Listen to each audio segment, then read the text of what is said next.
I call this meeting of the Governance Committee to order. We'll start with a roll call. Let's go with Councilor Lombardi first today. I am here. Councilor Tabor. Here. And I'm Councilor Cook, and I am also here. The first item on our agenda is to review the minutes from January 30th, 2023. Did everyone have a chance to look at the January minutes? Yes. Right. And I'll move to approve. Second. All in favor? Aye. Aye. Aye. Any opposed? No. Minutes are approved. Today we're talking about the donations policy first under old business. And we have the Deputy City Manager, Suzanne Woodland, here, and Deputy City Attorney as well, who's been helping us shepherd the donations policy through the Governance Committee and has been working directly on the drafts. So I'm going to turn it over to her to share with us thoughts on the newest drafts. Great. So after the last meeting of the Governance Committee, I took the comments that the committee members provided, created a updated draft, then circulated that updated draft to the city departments to get feedback in preparation for this meeting. I got feedback from most of the departments. I'm missing, I did not hear back from the school department. Everyone's been working on budget, so that would be the big one that I did not yet hear back from. But by and large, got good responses, and I think the suggestions that I got would be ones that you would welcome, so I can walk through those. We'll go through those page by page. But on the whole, I think there was generally favorable in terms of this, and appreciation for kind of finding that balance point between working with some of the existing policies that are already out there, recognizing that this is a city council policy and we each will have our own procedures, in terms of how departments, handle different requests. We had a lot of good comments about, like, okay, so we just want to make sure if our supervisors are contacted about a donation, here's how to move it through the city system for consideration. So it was good. There's some nice conversation happening to make sure have common practices, which we seem to based on the comments I got, but maybe documenting them a little better on our side, on the internal side. But by and large, people thought this draft had kind of struck that balance between the city council umbrella and then all of the implementation pieces that get done on a day-to-day basis. So what I'll do is, if it's okay with you, Councilor Cook, I will just walk through the red line version that I provided. And I just shared the red line version on the screen so Great. that anyone at home who's watching can see this. Great. So under 1, objective and purpose, we just took care of a typo. I have to I think it was Todd Henley who found that one for me.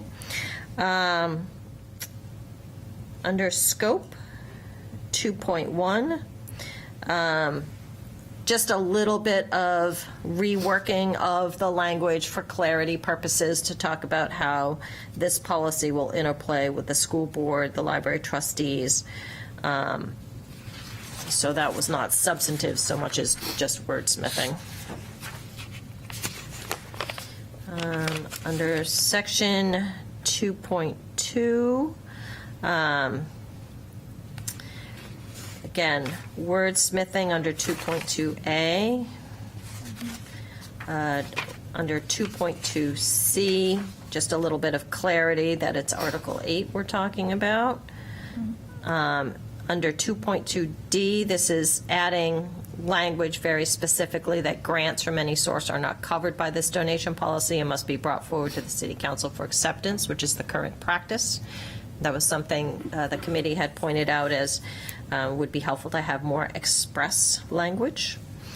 I just have a quick question, if I may. So this is a policy. Correct. Is there a reason it shouldn't be an ordinance?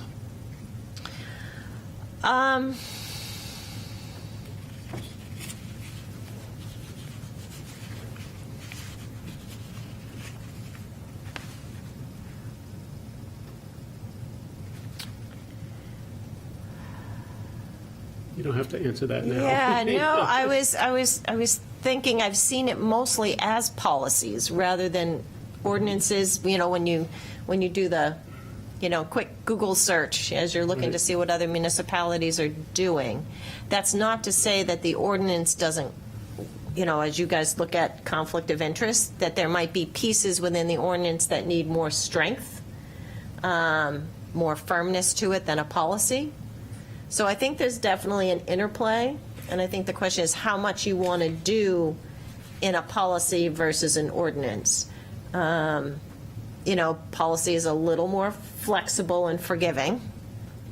So it may be kind of trying to strike that balance between key items that you might want to capture in your conflict of interest review.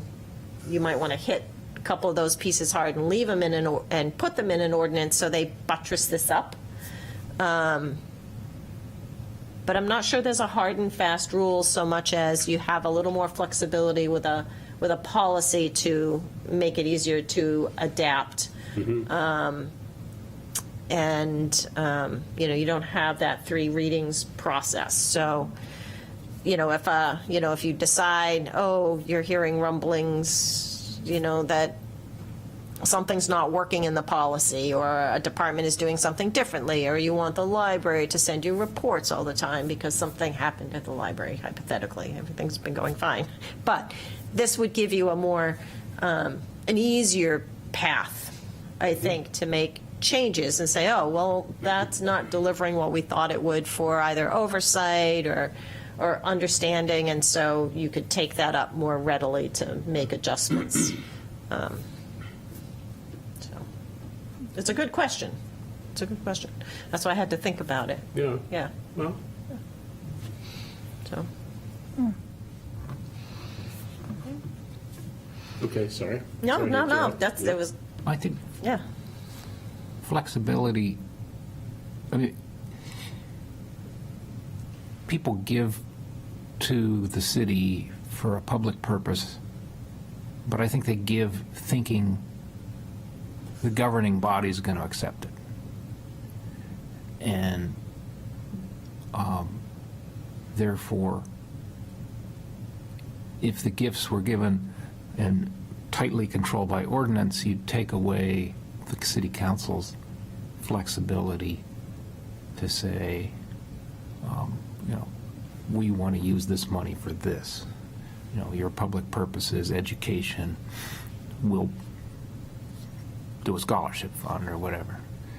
But I think that active role for the council is better with a policy, it seems to me. Okay. But it's a good question. Okay. I think we're ready. Under section 2.3 definitions, I added language with regard to items that come up to be auctioned. So donations include items to be auctioned as part of a fundraising event. That question actually came from the Recreation Department, who said, well, what about? And I assumed for discussion purposes, I would put it in here in the way that I did. And then if you think differently, we can have a conversation about it. But I thought it was a good catch in terms of thinking about the types of things that we accept. And, it seemed logical that if we're going to be gathering items for auction, particularly if they have specific value, if it's $1,000 trip or vacation weekend or something, that, the city council would want to accept that if it's a substantial donation to that effect and not just a little $20 gift card. So that's why I included it. But I'm I thought it was a good catch by the Recreation Department. How should we treat these? I do have a question around that. So there are 2 points at which we can accept donations in this scenario. We can accept them as a donation of the item to be auctioned, and then accept the money from the auction. But in some ways, that's double counting a donation, because you're getting a donations that you're auctioning off that then you're taking funds from. So I don't know, for accounting purposes, how do we account for those types of donations? Do we count the original item at all, or do we just count the cash donation that's coming in? We would just, I'm sure, I expect, count the cash, but I'm happy to follow up with the finance director and see if she has a view on this, because this came in actually after I had the finance director's input. So I thought I'd take comments from this meeting, go back, kind of follow up with the school department, follow up again with the finance director to get you the next evolution as we kind of make our way through the process. So it's a good question. I can ask her how she would treat that. Okay, great, thank you. Could it be worded, donations include the value of items to be auctioned? Or is that a little weird because you don't have the value until they're auctioned?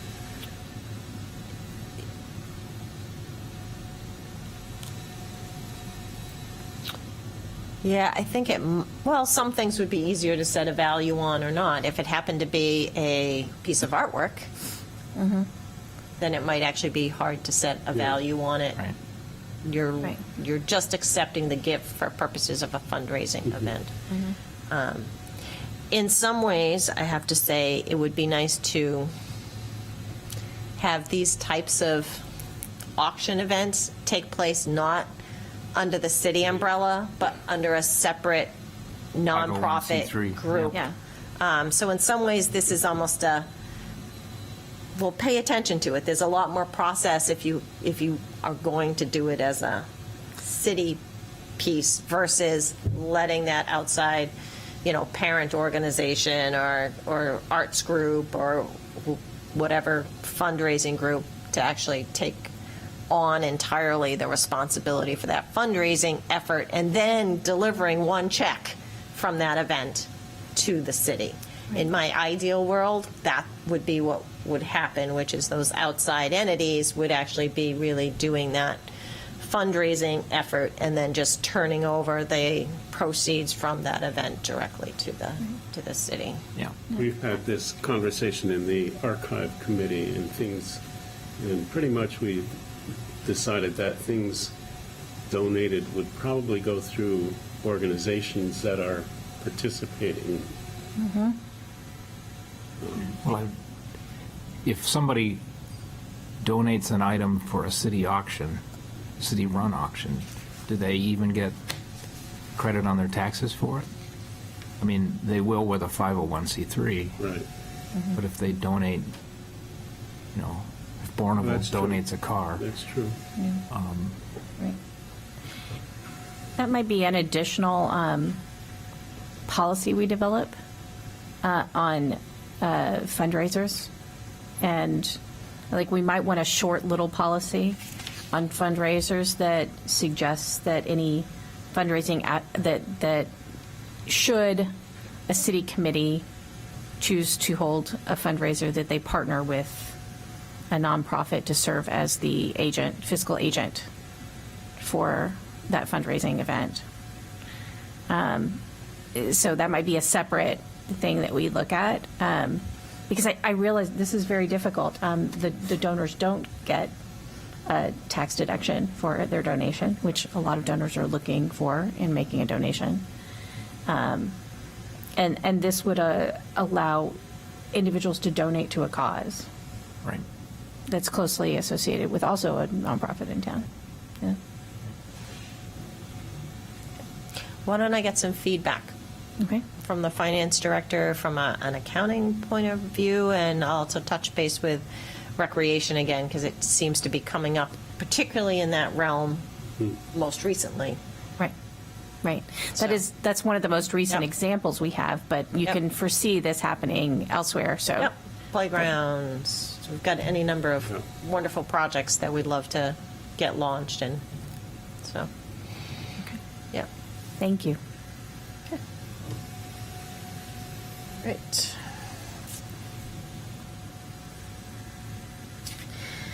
Okay, under section 2.4, examples of donations, we added the word instruments because sometimes people want to donate pianos, for example.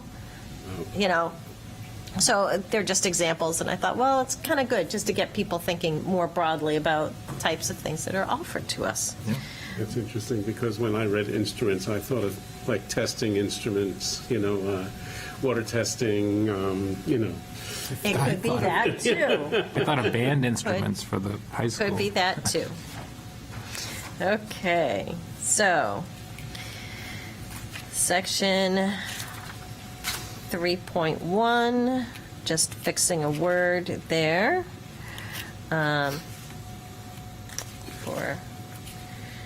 Okay. And then 3.2, what I did is kind of reorganize this section for clarity, by and large. So there really was not a substantive change. The school board still has the authority to accept, funds for its programs, provided it's consistent with the policy. The Library of Trustees have the authority to accept, consistent, again, with their programs and policies. Then we have, to make it clear, the city manager shall have the authority to accept donations of values of $100 or less without action by the city council. And then the city manager shall prepare, for informational purposes only, a quarterly report to the city identifying all such donations so accepted. So just making it clear, she's got that authority to get the money in, get it going where it needs to be, and then we'll do her quarterly report. Generally, the name of the donor and the amount of the donation and any program or trust to which the donation was directed will be identified in the report, as we do now. All other donations shall be submitted to the City Council for acceptance. And then, as we talked about last time, or maybe we didn't, I can't tell whether I moved this section around. So this is under 3.3. This is dealing with kind of the situation that Christine Fries mentioned at the library, which is sometimes you need to round up. They say, oh, just round up, keep the change. And just allowing that process to know that it can happen as a matter of course. And then, as we talked about again, that there are donors in situations where it is preferred that the donation be treated as anonymous to the extent possible, and as may be permitted by the state's open meeting and public records law. Referenced how the police department sometimes prefers to basically not publicize. I mean, that's really what it comes down to. It's just not publicizing who the donor is. Again, it's all limited, though, by what may be allowed by law. So that's what I tried to do there. And if I'm right here, this will also change some of those provisions on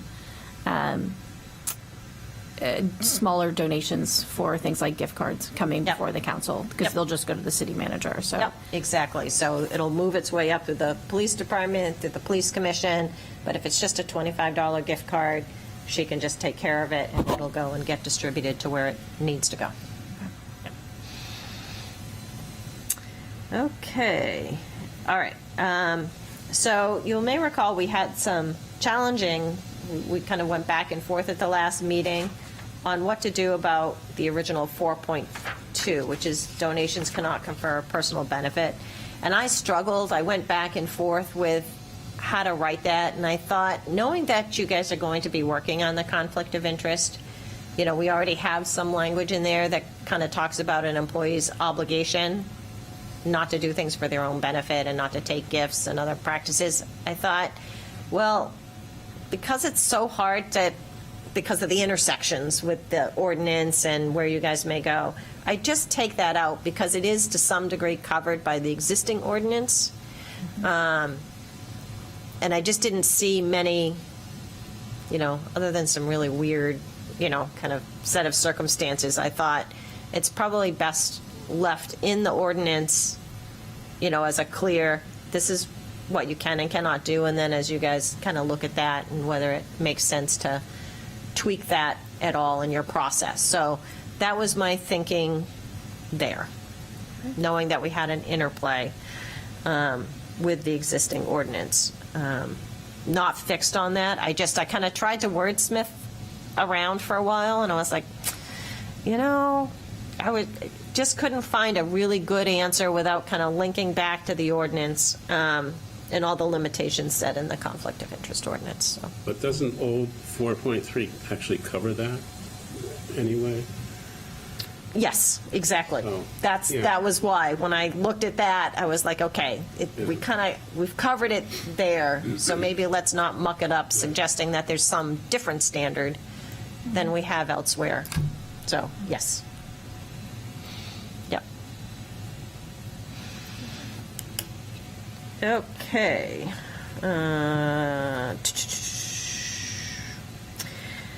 Then we get to 6, ineligible donors. And I was, we were struggling with what to do about the individual lobbyist who might have kids in school who wants to donate.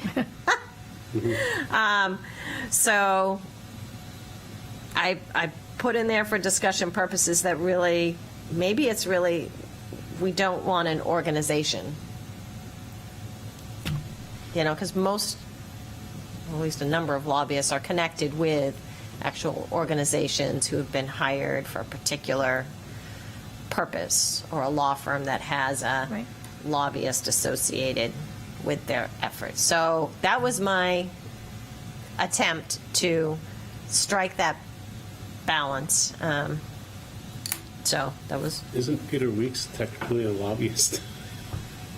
I mean, I just think of, I don't know if he's registered with the Secretary of State as someone who lobbies on behalf of, at the State House. yeah. I have one question around this, Yeah. and this would go to the schools. So when you hear back from them, this might be Yep. a good question Okay. to ask them. What if the teachers' union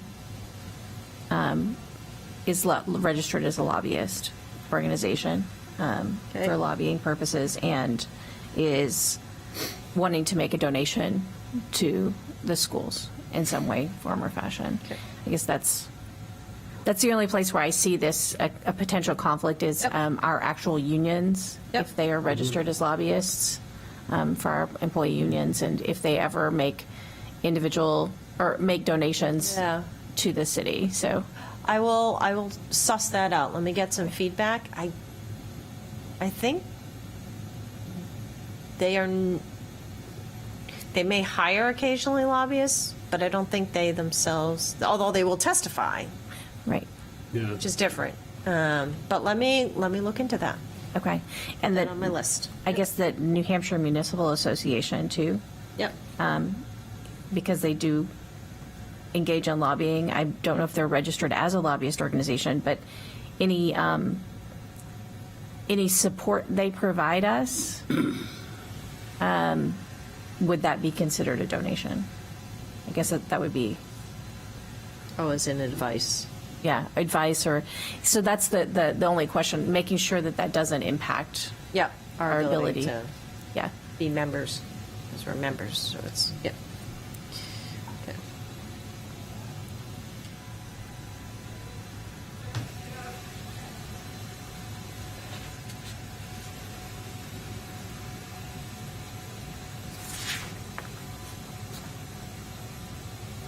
Okay, all right. Follow up.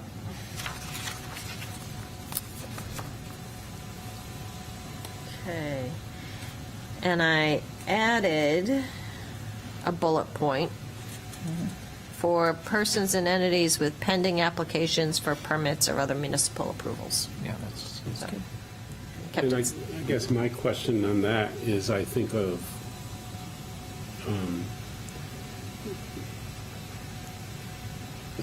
how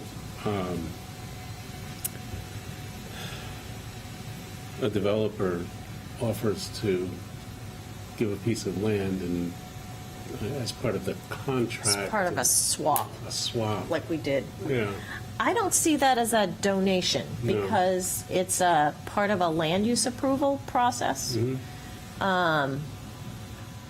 So that's how I see those when I think of, the couple of cases where, the city gave a little piece and they gave a little piece, like we did with the West End Yards and that whole development out there to build the new road. So that is not, that's, kind of mutual consideration. yeah. I mean, I think of Mark McNabb, who generally wants to improve the sidewalks and the things around his buildings. And again, that's similar to that. I don't see it as a donation because typically there's some other request for specific relief of some type. Go ahead. And it's probably part of a conditional use permit or exaction process, Yeah. I would think. Yep. This would, however, ban people who are currently in a pending litigation around land use for one project from potentially donated to a playground or. I could. Yes. I could. Yes. I don't know if we've ever encountered that as a city. I think that's okay. I didn't put litigation in here simply because litigation is so long-standing.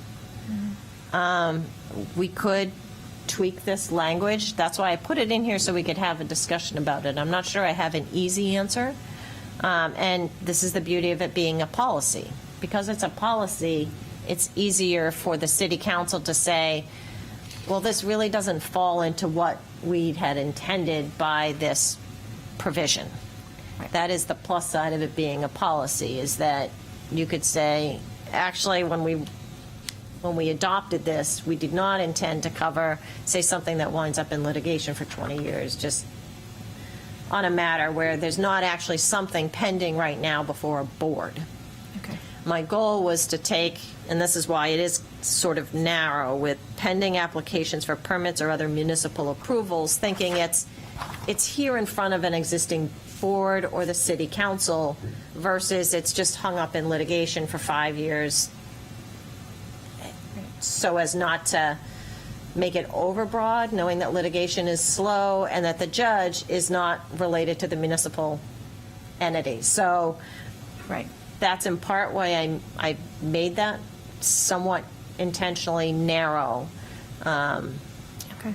There's what's within our direct, theoretically, means to influence in some ways, or to look like we could influence it, even if we can't. It's reasonable. So, it just says in pending Yeah. pending litigation, not actually in litigation. Yeah. So it would be somebody who is currently considering legal action against, It's or potentially about to pending file legal action. applications for permits or other municipal approvals. So it's really in that wheelhouse of there's something before us. Yeah. Because we do sometimes have residents or entities who may have something before the HDC or something, and we'd like to say, finish that approval process first, then come to us with whatever donation you want to make. Yes. Because even though we know that the boards are quasi-judicial, Right. there's just having that little bit of separation that we think might be beneficial. But that was our, there's no hard and fast rule on this. I was trying to thread the needle here in terms of, optics to Yeah, some degree. I think there's always, the appearance of conflict can be as corrosive as the actual conflict. And this prevents that. Yeah. Yeah. Okay. Okay.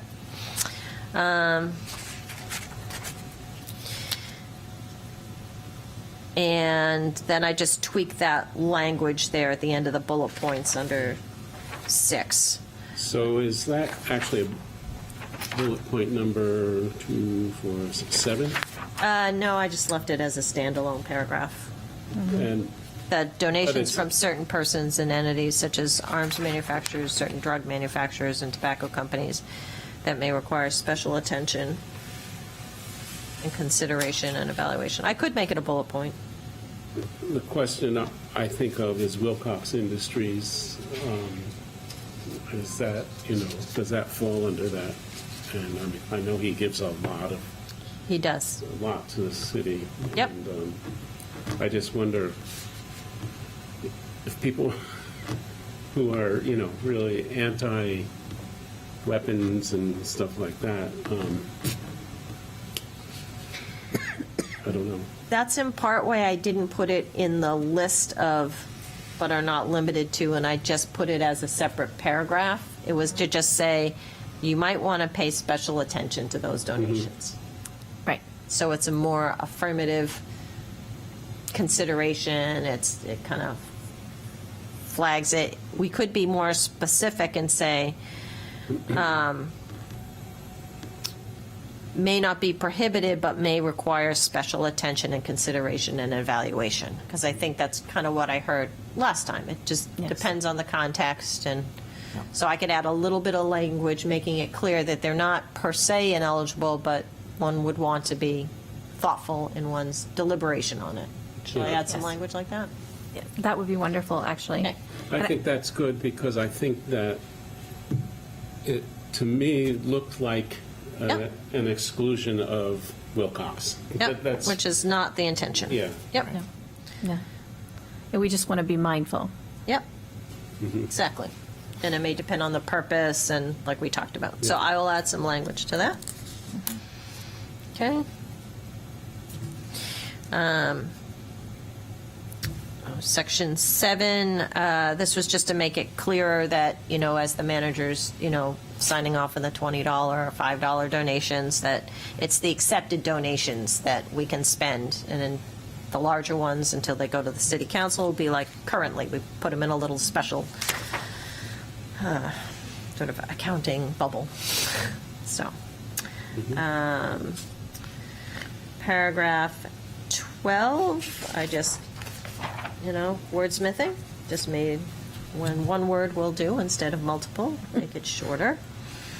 And then cleaned up really just a lot of formatting stuff so that it would read a little bit clearer. I was just curious, Yep. in 13, we've got language that says about a note of gratitude sent Yep. by the department. Yep. Was that thinking an affected department of the city? Or do you want to say it from the city? Be good probably to say from the city, and then we'll figure out internally whether it actually comes from the city manager or, if it's someone the rec If it's department has police. a relationship with. Yeah, I'll Okay. change that.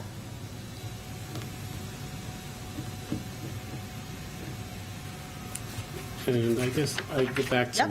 9. Yep. I wondered if that's already covered back in, now I've lost where that. Oh, yeah. Yeah. You know what? I think I meant to take that out since I thought we covered it had up in there. somewhere, yeah. Yep. I meant to take that out once I put it up in the other place. Thank you. And going back.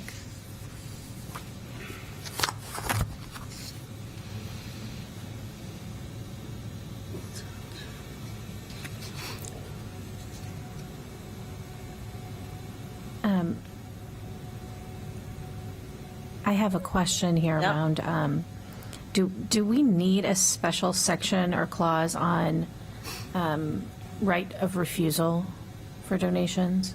We have it. We have Something that more like- somewhere. Yep. I've been through it repeatedly, but it's not Yeah, 3.1. Yep. right. The city but- may elect to accept or decline any donation. Exactly. But do we want that specified by itself, is what I'm really asking. Like, Oh, look, it's separately called out. right, so that it's really clear. Yep. I'm just thinking about the section on ineligible donations. Yep. And I want it to be clear that it's not just these items that are ineligible. If the city deems anything, Yep. it is not an appropriate donation. Yep. Do you have a preference on how you'd like it called out, or shall I just play with it and deliver something back to you at the next meeting? Yes, that's fine. You know, something like right of refusal, Yep. or, Yep. because I It's a guess little what I'd say varied. is general authority doesn't seem to make it clear that there is a right Okay. of refusal. Will do. I can work on that. Okay. Yep.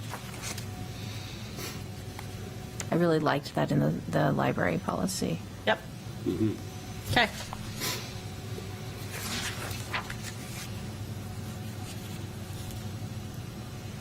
Okay, anything else? I took a look. There's a good article by Terry Knowles, who's for years, 20 years, has been the charitable division of the Attorney General. And she was explaining that in state law, there's three classes of gifts, monetary gifts: unrestricted, temporarily restricted, like a campaign for Prescott Park, and permanently restricted, like the Prescott Park Sisters Trust Fund. And she was just saying in this article, when people make those larger gifts, it's really important to have clarity about the purpose of the gift and who administers it. And, you know, if that's, so do we have any regimen that we go through if we get a major gift like that we capture in writing, this is what the gift is for, this is how it's administered? That's a good question, and I would say it's easy when it goes into an existing trust, because then the trust terms kind of capture that, and I want to say that's where most of our larger gifts, other than those that maybe have been related to a capital campaign, such as the African Burying Ground. Right.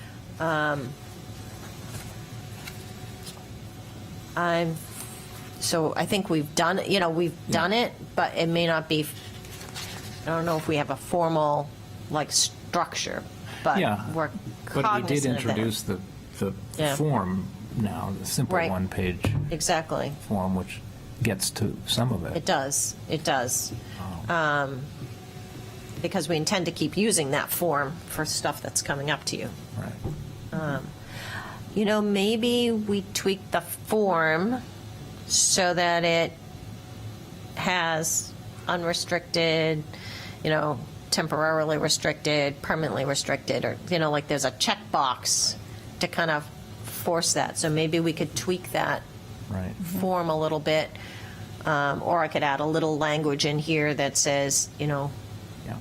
it's presumed unrestricted unless there is specific, and I could figure out some language I'll pass this for anything around. that's temporarily restricted or permanently restricted. I could do that, add a little language Yeah. in here. Her point was, from the point of view of the charitable division, they assume whatever was written as the purpose, particularly in a permanent restriction, is perpetual. And people may want to change it later, 5 years later, 20 years later, 100 years later, and it comes to them, and she's saying, is it clear from the start what the purpose of that Yep. major gift is?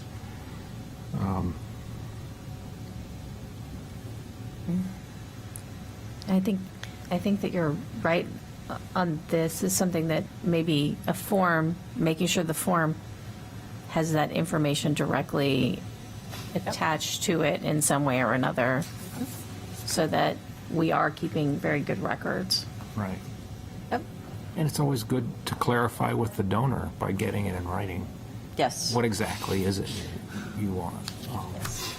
She also made the point that there can't be private donations for public purpose that have ingrained in them any discriminatory language, like,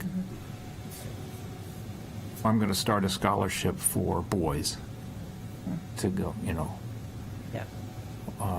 or there was a case in Sandwich where there was a scholarship fund for Protestant boys. So that obviously, once it enters in the public realm, it can't do that. Makes sense. It was a good article.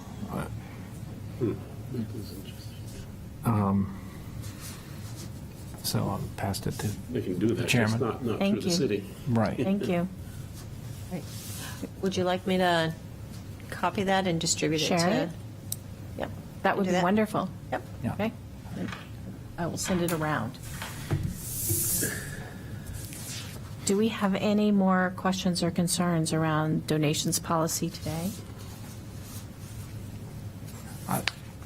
The big test case to me is making sure that the donor, particularly if it's a business, and we have it in 4.1, no advantages to accrue to the donor, family, business, or other relations. I mean, you can think of all kinds of for instances, the Coca-Cola distributor who supplies all the sodas to the cafeteria, starts making donations that the school department comes to depend on, and how is that relationship too close? The city goes down the route of a hockey rink that a private company builds, and they want to fund a hockey coach, and they start offering that as part of the deal, those kinds of things. I think that's just where we want to be. They should be freely given with no quid pro quo.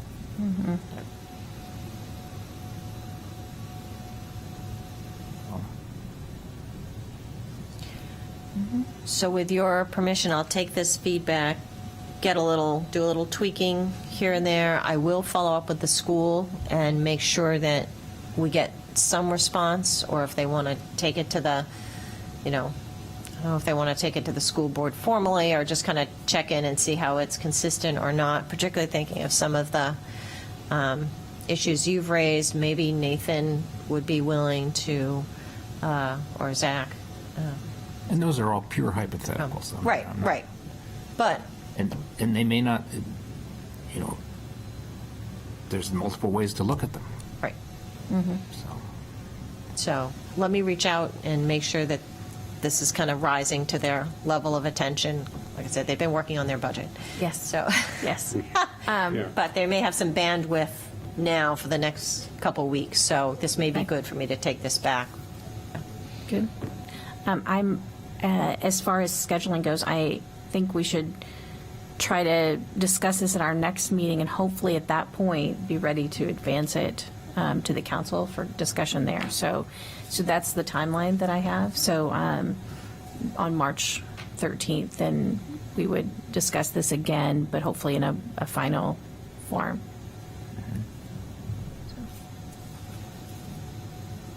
With that said, if there's nothing else, we will move on to our next item.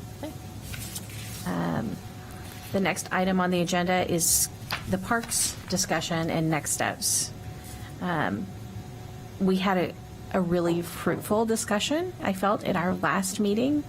And I think that the parties that gathered here for that meeting were a very collegial group to work together. And they did express an interest in continuing to meet and having further discussion. With that said, I wanted to find out what the committee's reflections were on that discussion and next steps moving forward.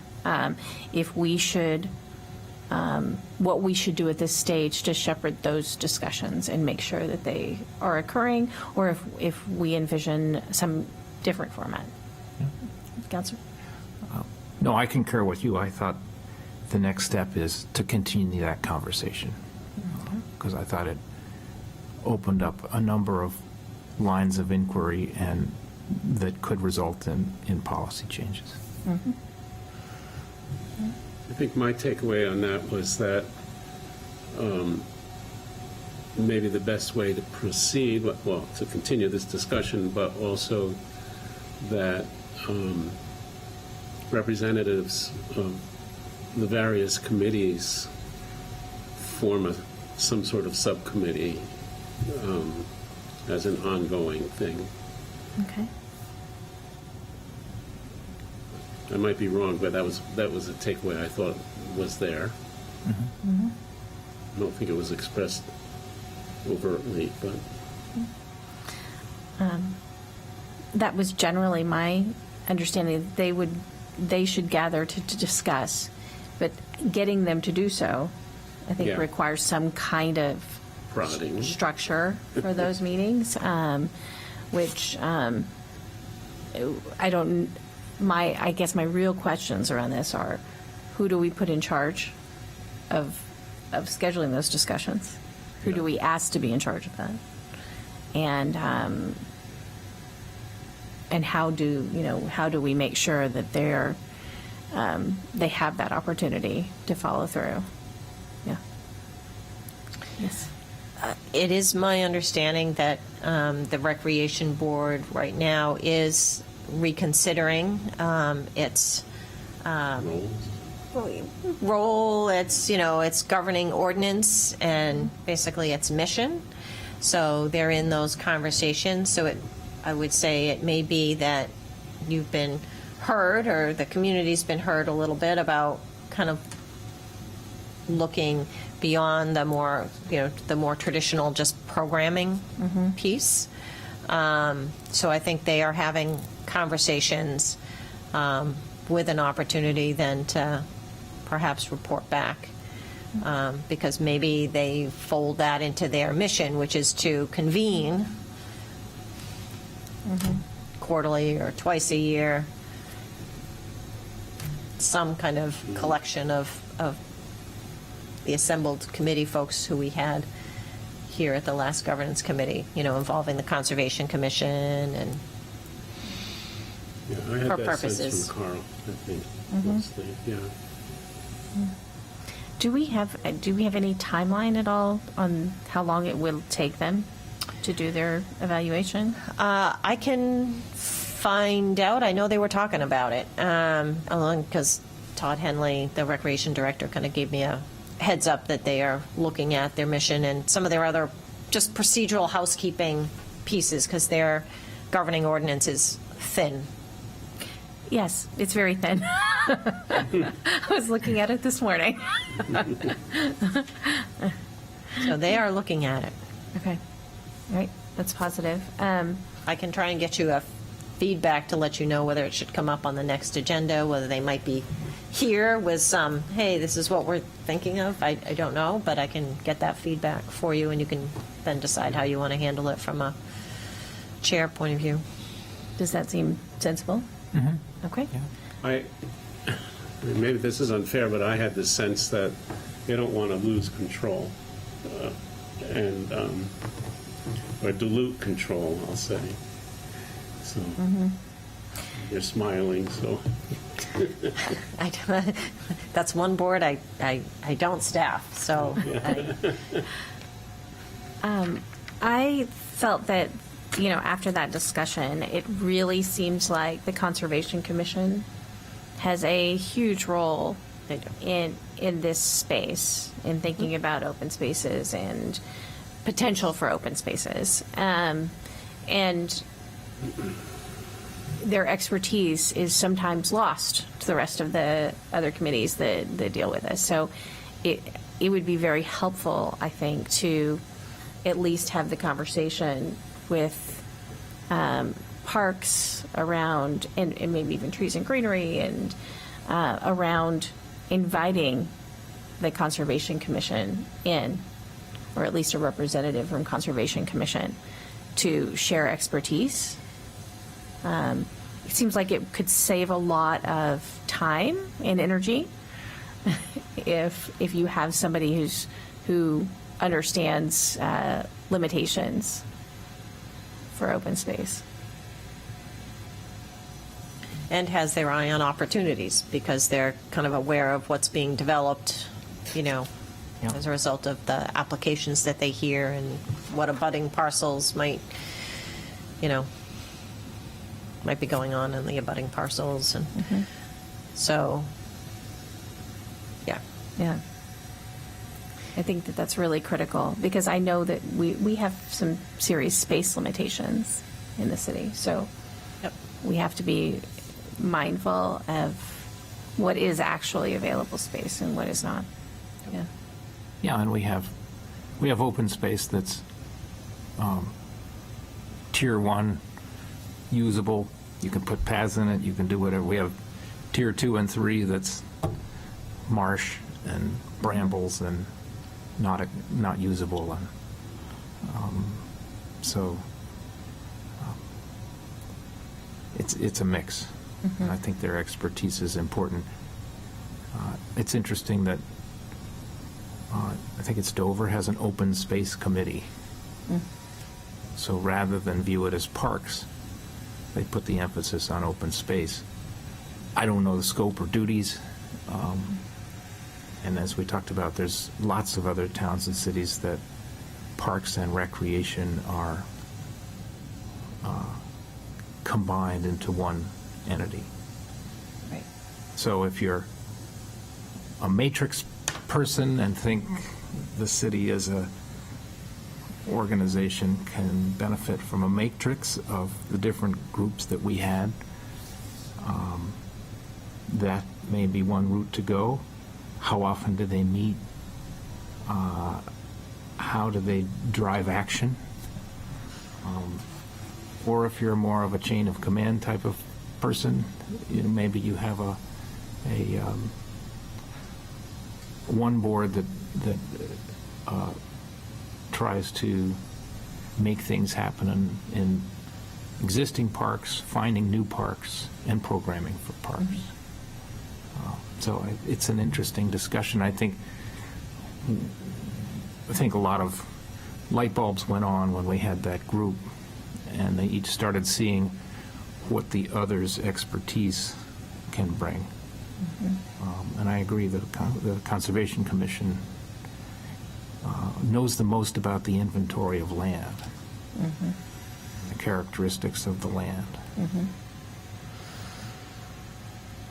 So I think it's not a one-part meeting that we had last time. I think it's a multi-part. It's a 4 or 5-parter maybe. So that's the next step, is to keep going down that road. Okay. Yeah, it was certainly my sense that there were a lot of takeaways from that meeting that the Recreation Board in particular is noodling over, and I think certainly the Conservation Commission really has in its wheelhouse, and has for a long time, that open space piece and the acquisition of open space. So I think the question is how to get that synergy that we're looking for, or you're looking for. Right.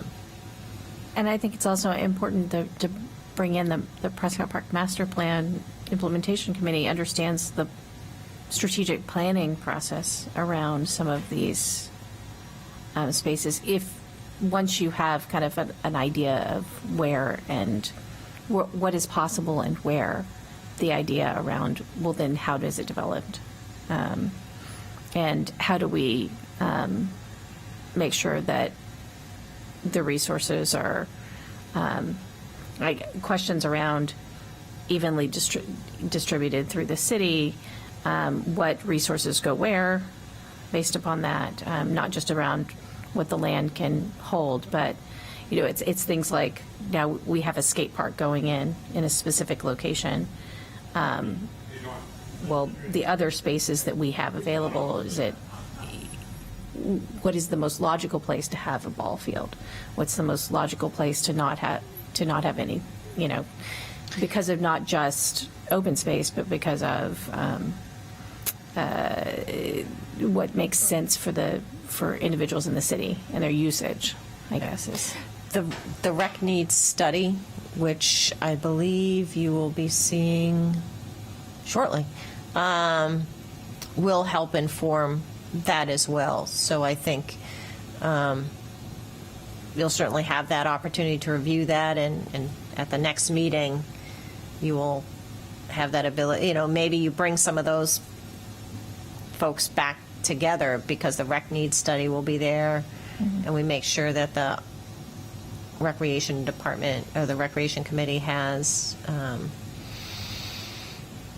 all Barbara's information from the Conservation Commission. So maybe it's another conversation with that larger group when we have these other pieces that we're going to have shortly. I think the other piece to keep in mind is that we are, working on the climate action plan.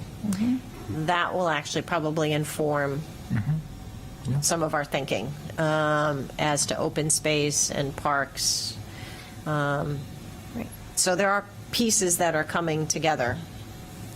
Right. So. Right. I was just having this conversation around planning and when the master plan process will ultimately begin, which is a little while, but fairly soon, and how all of these different planning pieces do have to wrap into that, including the climate action plan and the open spaces plan that we have now in place, and potentially the cultural plan as well that the cultural plan subcommittee is working on.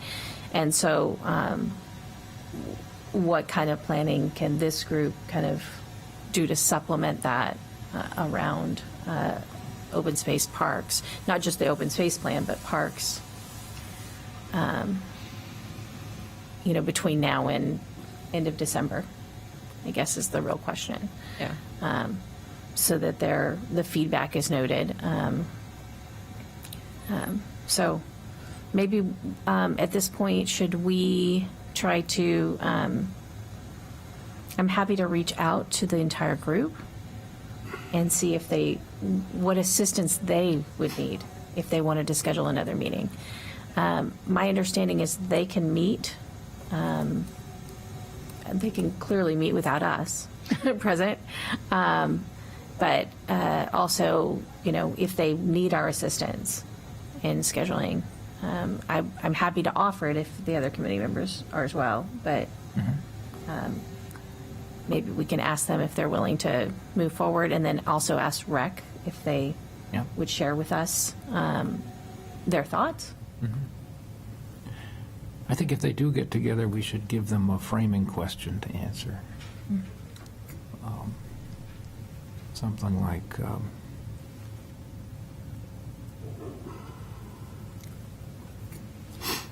how does the city increase its open space for public use and activate existing space for recreation and enjoyment, something like that. That's a stab at it anyway.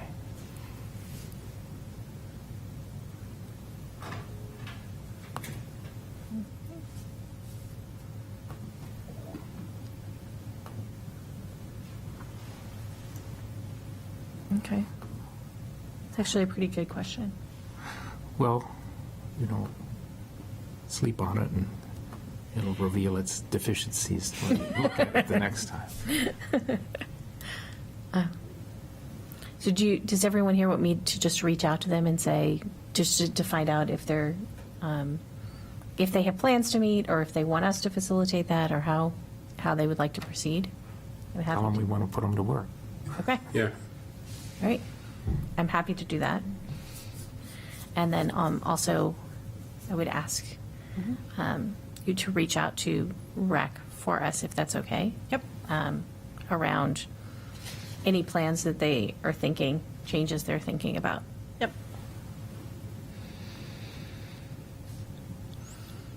Okay. think that's good. That's good. Okay. Last thing I have on the agenda for discussion today is committee structure, which we started talking about last week. I shared a PowerPoint with you. I don't know if I bring it up, it's not going to automatically share it, so I'm going to have to unshare my screen again and reshare. I specifically brought up this section on blue ribbon committees to look at today because we're discussing really committee structure. And sorry, I keep moving it, trying to get it in the right place. And when I was sharing this with you last time, I was trying to highlight all the different types of committees that we have.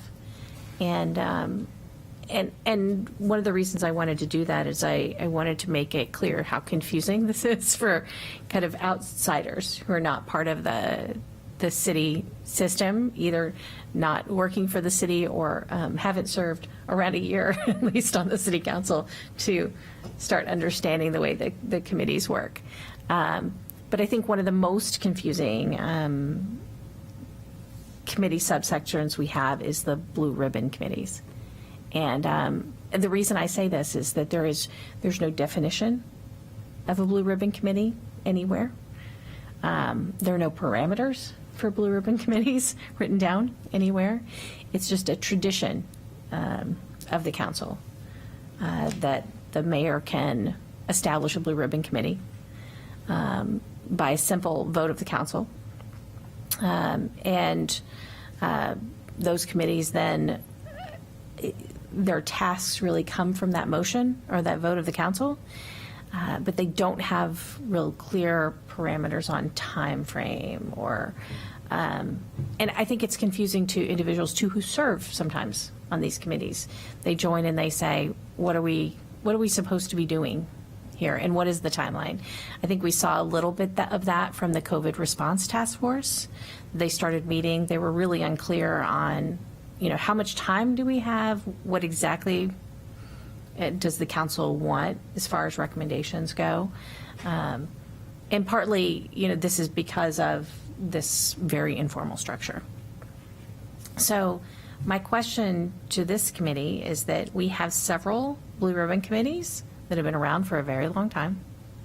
And I think the original intention of blue ribbon committees was that they would be temporary in nature, that they would serve a particular purpose for a particular period of time to answer a question for the council. So I have a twofold issue here.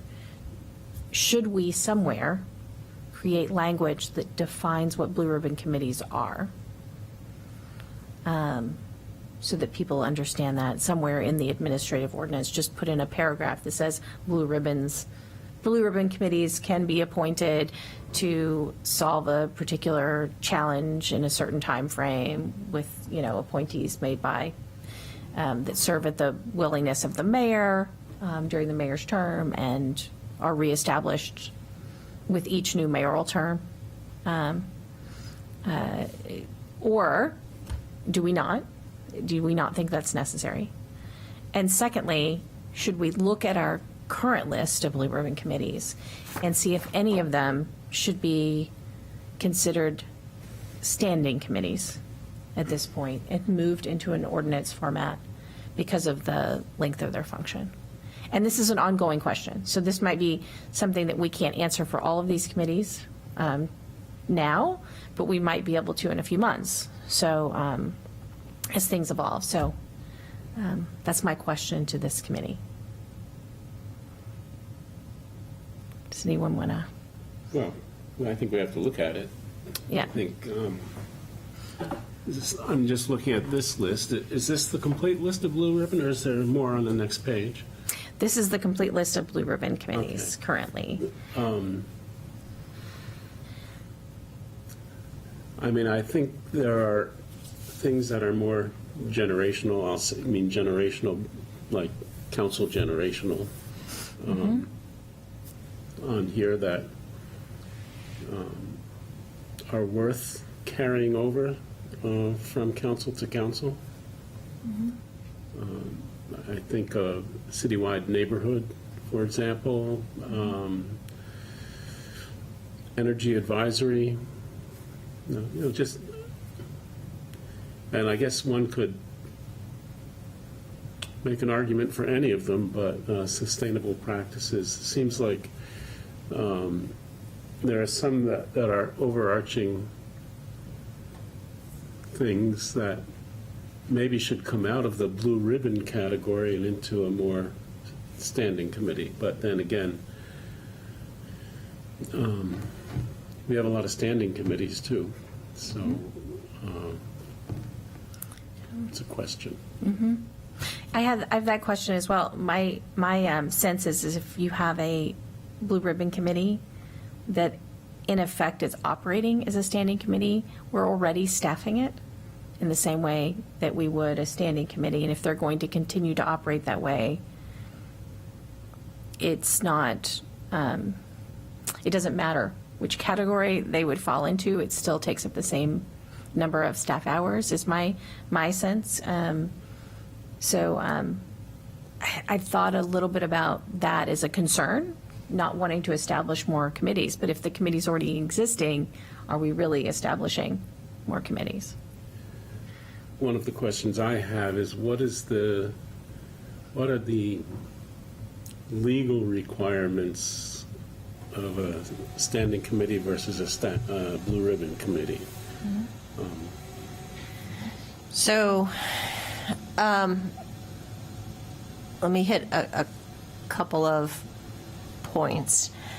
My first thought is that the blue ribbon committees give the existing city council, and particularly the mayor, a lot of flexibility to respond and adapt and adjust without 3 readings of an ordinance.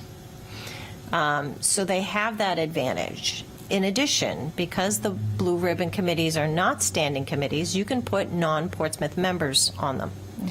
That is actually a really big advantage. I know other people view it sometimes differently, but depending on the nature of the expertise that you need or the demographic, and forget, Portsmouth is a seacoast leader.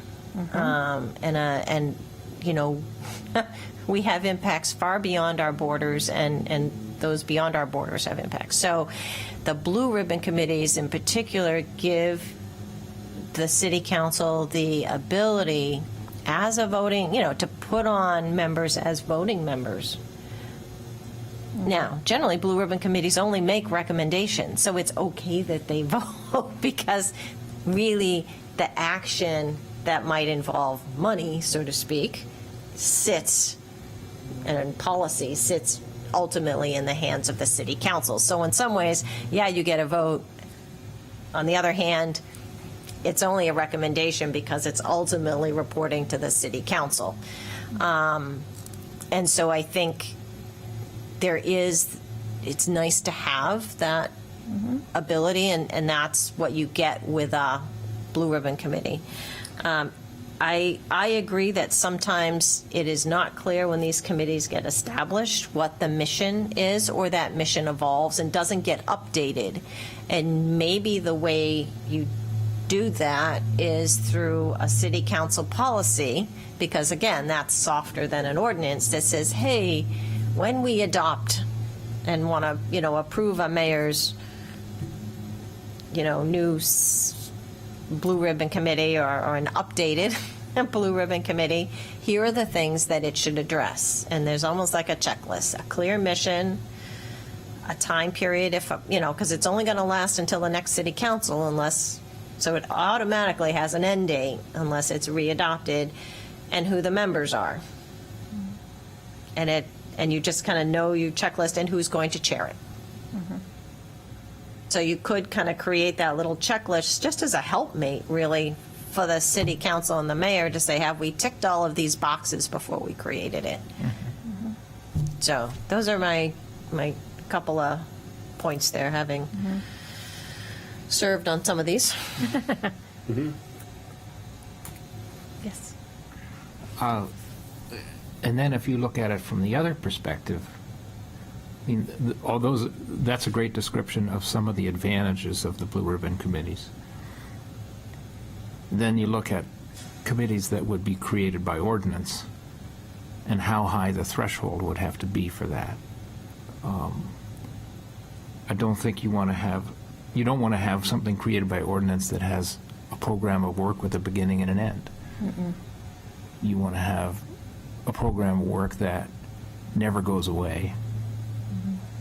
And you need to keep reappointing people to the committee over time, over multiple council terms into the future that we can't see, that they need to keep doing whatever that program of work is. It could be that we as a council decide as a matter of policy, we want a permanent sustainability committee. We're not going to be sustainable tomorrow. There's a long way to go on that. But I think that'd be a healthy discussion. And we could still conclude that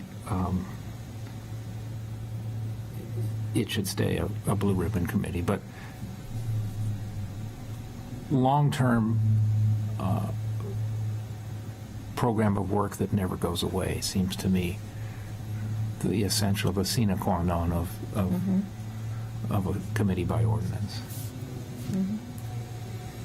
I have a tendency to agree with Councilor Tabor on this as well. If you have a committee that has ongoing program of work, that is a standing committee, whereas in my mind, a Blue Ribbon committee is appointed for a particular task to achieve a particular goal or a certain evaluation in a certain period of time.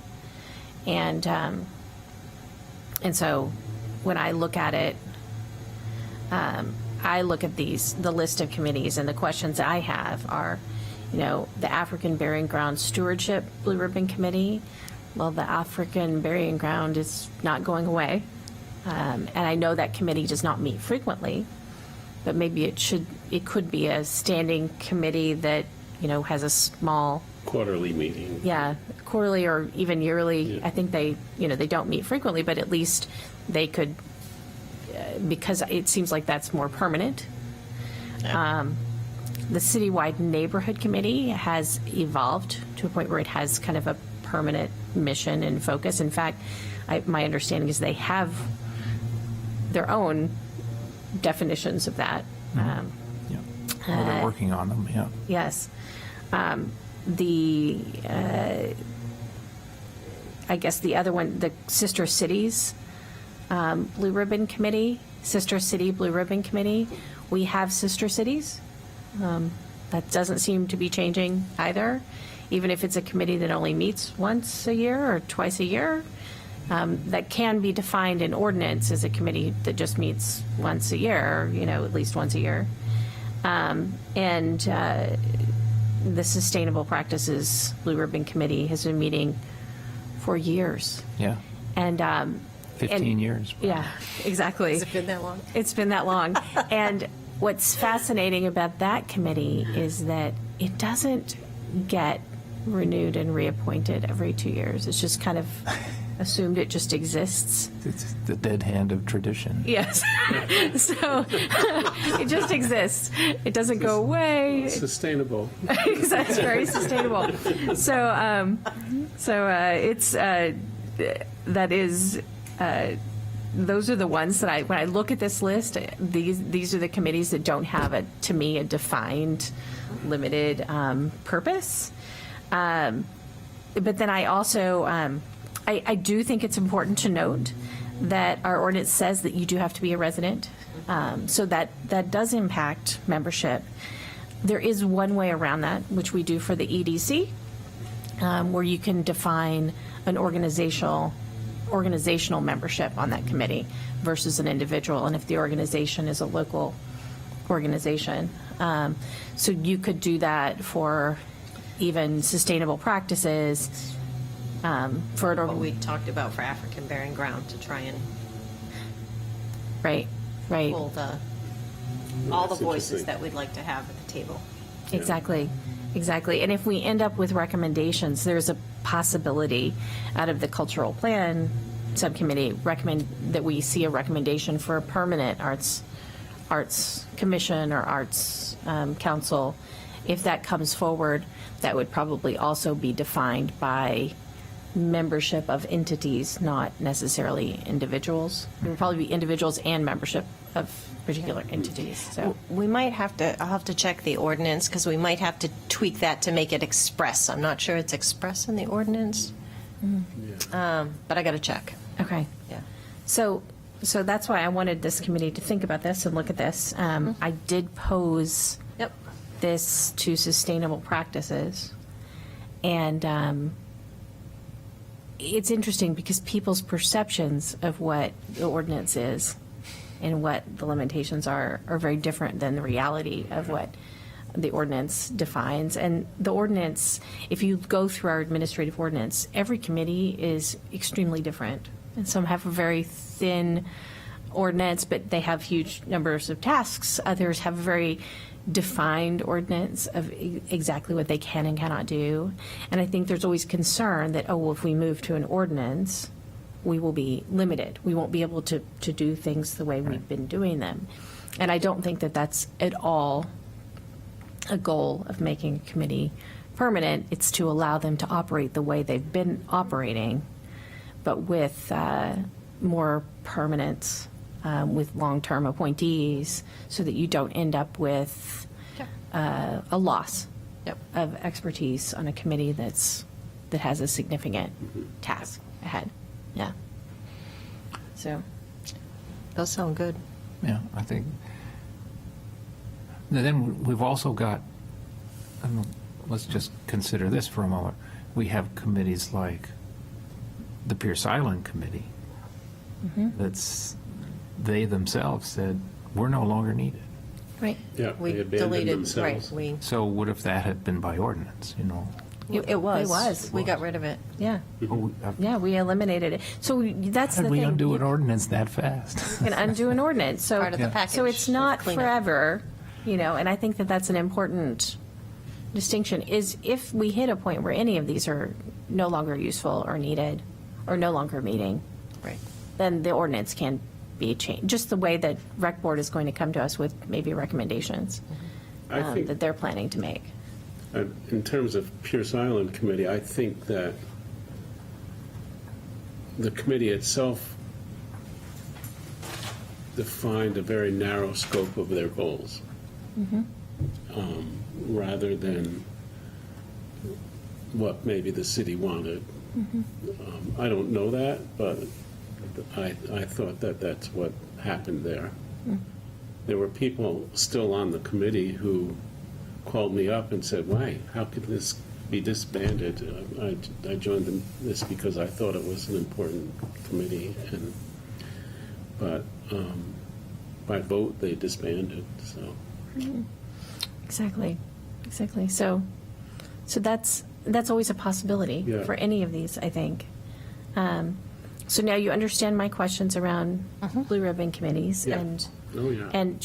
and I think the bigger question is, do we put in the administrative ordinance somewhere just a little paragraph explaining that blue ribbon committees fall outside the ordinance, and this is what a blue ribbon committee is, and how it's appointed, and why it's appointed, essentially, to fulfill a certain task over a certain period of time.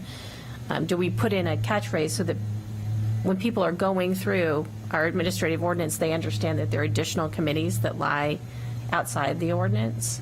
That without providing, you don't want to provide too much definition. You want to leave all that freedom. You just want it to be a flag so that people go, oh, so that's what these are. They're allowed. Because right now, there's actually nothing anywhere that says that we're even allowed to have blue ribbon committees. It's just an informal, Yeah. Some opinion from Bob Sullivan probably, or his predecessors, that's sitting in the legal department files somewhere. Well, it was Evelyn Marconi. Yeah, could have Really been. used them. Yeah. Yeah. Yeah. But I view them as, expertise committees more than, and I think that's what we're talking about, is that you want to be able to have expertise on a committee that goes beyond just Portsmouth residents who need to. And I think that's, I think if we did have language on blue ribbon committees, it should be really short and very broad. Yeah. You know, like, Right. the mayor can, for any purpose at any time, appoint a blue ribbon committee Right. that's advisory to the city council. Right. Well, for that matter, could a majority of the council vote to do it? Yeah. If you had 5 votes, I would think so. Well, I think that is our current practice, actually, because we've had counselors bring forward blue ribbon committees. COVID task force is an example, and the Yeah. council voted to establish it. Historical archives is another example. So, yes, Yeah. yeah, It's not purely the mayor's initiative. right. There's also the question around clarification of this other category, council subcommittees, which are also just established by motion, by tradition of the council. We might want a sentence that says, and the council can create subcommittees at any time to serve, the needs of the council. These are the committees I would call subcommittees. Veterans Committee, the only reason I had a question on Veterans Committee is there are only 2 members, and one's the person who founded it when he was mayor, and then one of our current counselors. Land use is unusual because it includes non-council members, but it's also is really just a subcommittee as well. I would not call it a blue ribbon committee. It's almost a task force. Yeah. So again, we might want a sentence as well that says, the council can also have subcommittees, the council. I will take this all back to the legal department and see if I can get some feedback for the next meeting, if that Okay. works. Thank you. Yeah. Does the council even need any language to make subcommittees? No. I mean, you do, what I'm hearing from Counselor Cook is, it would be nice if it were more transparent, the process by which these committees arrive and the roles of them. and their roles and respective responsibilities and how they function within government, Right. as opposed to it's not really authorizing something that we understand by law, given the nature of the charter and the roles of the various entities within the charter, the mayor, the city council. So it's like the authority exists. What I'm hearing is more, how do we make it more transparent for individuals and maybe provide a little check mark for the city council and the mayor when they're creating these. Is this really the right path? Or would it make sense to do a different type of committee? So that's how I'm hearing that. Yeah, that's exactly what I'm suggesting. It's more providing clarification for anybody who is looking at our committee structure, so that they understand what all these different committees are. And then I think the follow-on is probably a conversation with the clerk's office around, ways that we can, the clerk's office and public information around how we can better delineate these things on our website. Yep. So that it's clear to residents what is what. I agree. Yeah. Yep. And I'm going to stop sharing this here. And I think that's, if anyone has anything else on that. Good. All right. Is there any new business, I guess? We haven't had, No, nothing's been referred to us. not yet. Normally, every month we have a referral. We have a lull. It's kind of nice. Yeah. We can handle the things before us. Yeah. So if there's no new business, is there any public comment? Well, I happen to wander in. Welcome to please come up if you'd like. I think the Holy Spirit brought me in. Jackie Callie Pitts, Portsmouth, 40 Bedford Way. At the last meeting, I was concerned about the recreation ordinance that was read, and I called and asked if there was a new ordinance proposed, or if only the first paragraph of the ordinance was read, and I didn't get an answer. So I'm still pursuing that question. The ordinance I have says, and I've got to find out what the origin was, and I've been there a long time, that anyone who serves on the recreation board, and it's particular to recreation, should not hold any other municipal office. That's the ordinance as it stands now. Is there a new, and I don't expect an answer to the question now, but is there a new answer? Is there a new ordinance proposed? And that doesn't mean there's not liaisons. We have a school board liaison, that's how I started there, and we have a legislative liaison, but they would not be voting members. And I just wondered, because I did have the ordinance. And that's all. If there's a new ordinance proposed, I would really like to know that. That's all. And I thank you very much for what you're trying to do, and think it's a monumental task. Thank you, Jackie. Pardon me. Thank you. Thank you. And I think I was going to, normally we don't answer speakers' questions, but we were discussing the rec board earlier and ordinance, and we're going back to the rec board to ask if there are any recommendations around changes to the ordinance, because we haven't seen anything yet here at governance. So hopefully we will hear back at our next meeting or the meeting after. So with that, I'll close public comment.